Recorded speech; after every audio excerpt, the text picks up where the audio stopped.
do we do? There's a lot of things with social media. Whenever there's an injustice in this world, if enough people come together and talk about that injustice, it becomes popular, it becomes trending, it becomes something that everybody wants to attach themselves to, because I believe that in every situation, there's somebody who wants to attach themselves to a revolution. When I was younger, I used to always say, I wish I grew up in the 60s, or I wished I could grow up and I would have been in the sit-ins, I would have did that, I would have did this. But there's things that we lose sight sometimes, that there is still a revolution going on. There was one before our parents, there was one before that, there was one before that. This is not new. This dates back to biblical times. It was a hashtag with if they gunned me down, which picture would they use? Did you see that? Yeah, I saw that. I kind of have my own feelings on that, because of course they're automatically going to use the picture of you smoking reefer, because you're not supposed to be smoking reefer in certain counties or certain states. Like, if you're going to smoke reefer, don't post a picture of it on Facebook. Yeah. There's a war going on everywhere. In our backyard, there's something happening. So what can we do to improve the people? And I think it really goes, I think we need to capture people helping each other on a daily basis. You can't tell me that you want to get up and stand up for a revolution, but when you pass your brother and sister, you can't say hello. Right. And not only that, but and it's not a race thing either. It's not a race thing, it's a systems thing. And that's another thing that I'm sick of the media doing, is it's portraying things as it being racial. No, this is economical. Right. This is where you live, because there's Mexicans, there's everybody, there's many different people being targeted all the time. This is not just a black boy or a black girl. It has no face. Injustice has no face. It happens to everybody. And I think what we need to be asking right now is, how is it that the military is being called in when one person is shot by white police, but the military isn't being brought in Chicago on a daily basis? Because about 40 people die a week in Chicago. I mean, so more people die in Chicago than in Iraq during the war. Like, that's crazy. And there's been so many people, there's so many documentaries, there's been so many people reaching out about what's going on in Chicago. Children are dying. I mean, the military will be called in, if a suicide bomber blows up a race, the military will be called in if people are starting to protest, but people have been protesting about Chicago, so I think it even has to do with picking the right thing to protest about, and not just jumping on that bandwagon that everybody else is jumping on. If we had we can protest downtown in Richmond about the shootings that's going on in Chicago.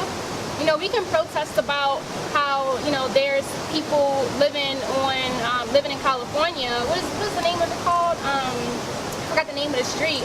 But there's an entire ward in California that's surrounded by rich people, and they're homeless.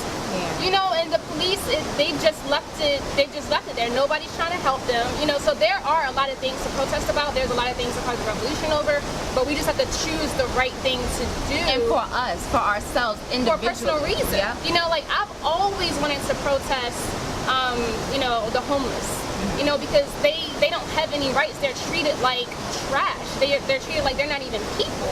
And I've always wanted to protest that, but I don't even know where to go or what to do. All I can do is just try to go down to Feed More and help pack. I mean, that's what we did. We went down to Feed More and we helped package, with the bad food from the good food and things of that nature. So sometimes you don't always have to be on Instagram saying, hey, I did this today. You can just do it for yourself, and hopefully things will, start to change. There's a guy that was just featured on the Huffington Post yesterday. He's a hairstylist, and he works 7 days a week, but on his 1 day off, he goes around New York and he gives everybody a free haircut. As many homeless people as he can find, he gives them a free haircut.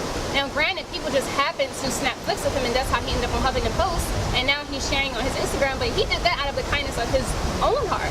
So who knows in the future if maybe there's going to be something put in place where there's somewhere the homeless can go and get the basic necessities that a human being should be able to have access to. And I think that's another thing. Like, everybody does have their own personal something that they're going to contribute to a revolution, to change, to the revolution, or the evolution. I'm going to say that, to the evolution of the world. The worst thing in the world is to fight or protest or to boycott or to put yourself in the forefront of something, a battle that you may not fully understand. You know what I'm saying? Because what happens is now you're protesting in the streets and you're doing this and doing that, but they're killing more of us. Right. There has to be structure that comes with movement. Everything has to be put. You can't just say, okay, we're gonna do this today. This is what we're gonna do. No, you need people from every angle. You need to know how the law works. You need to know what your universal law is. You know what I'm saying? Spiritually, God-wise. You know what I'm saying? Because those things, all those things work together. It's loud music, we're having fun, it's turn up. We work all week and we don't talk about nothing. That's the difference. When I started working for myself, I realized that's what being business meetings during the day, talking. The others. Yep. It's time for us to talk. We need to talk. So we want to hear y'all's voice. And then a lot of times there's not enough women sitting down talking, you know? So it's usually the men. So us women have views too. Come on, queen. Worst. Mom never loved us. Never loved us. You ain't know now, you know now. Still at the scrub. Y'all in the geeks with my glasses on? Yeah. I love these. I mean, I love these too, but It's like the police asking us questions. That would be sexy about the first Right. Right. whatever. That's the person dressed in heels. Shut up. I'm not sexy. What else? So me, I'll be recording like that. take a picture of us so I can post it. Oh yeah, and get your camera in it too, so they see. Look at you. Yeah. With the one strand I love that. I love that strand, that sexy strand of hair.